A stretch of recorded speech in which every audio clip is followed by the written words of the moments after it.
Great. My name is Keisha. I'm a former resident of Tempe and a leader in the Tempe People's Budget. Today, I would like to address the mayor and council directly regarding the levels of disrespect and gaslighting you have shown Mad Rocks and our community today and throughout this entire budget process. And let me be clear.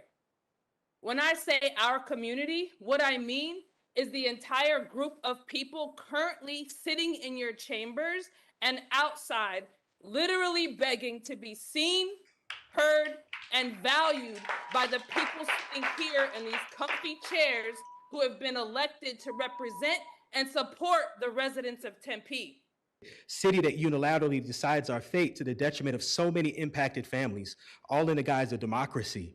Our communities are and have been systemically engineered to be voiceless. And as we found our individual voice as representatives of those communities, we used it as a conduit for our neighborhoods.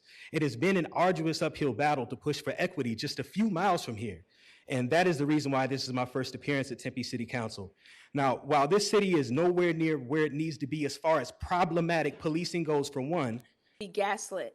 For months, we asked you for the staffing study, Corey. And for months, you told us you would get it, and you didn't.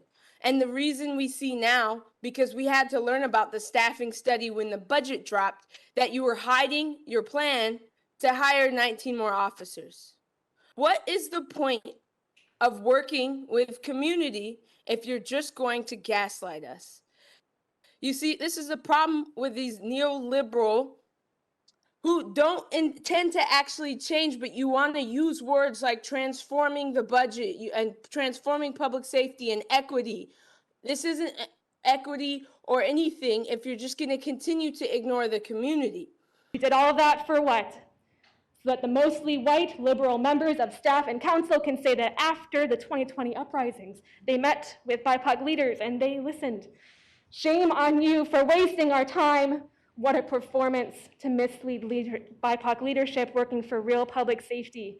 It's clear you had zero intention to rise above the worst of your conservative counterparts.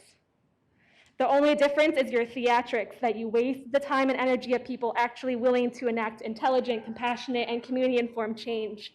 We have been giving reports to city council members, to the city of Tempe. We have talked to council members. We have talked to people within city staff and have constantly over and over advised for you all not to fund the police department. It started with equity in action, and it's been continued through the people's budget.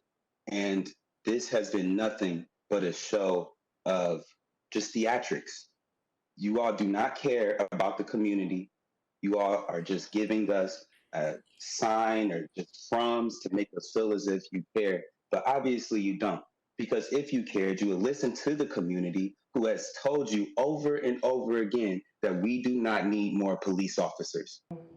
We came and asked you all as community to defund the police. We told you that the community doesn't want more police officers, and we were told that we needed data, that we needed research. This year, we came in after meeting with you all over a year, working on a people's budget, having data, and we had a proposed budget that y'all threw to the trash. Another of our community members has been killed, has been taken by your police department. Now we're here to remind you what should be your priority. The community, not the police. Those officers they weren't just negligent. They weren't just complicit in that man's death. They played an active role. By refusing to help him, by engaging in the racist, classist system of policing, they were furthering the oppression of our communities.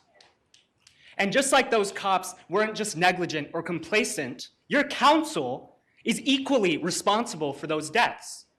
Not just your council, but the entire system at large. This system of policing, of this state apparatus exists to oppress us, the people of color, the working masses. Do any of you guys feel fear sleeping in your nice houses? Having your soldiers murder us on the street? No? Feel great just sitting at home getting rich. You don't have to answer me all at once. Thanks.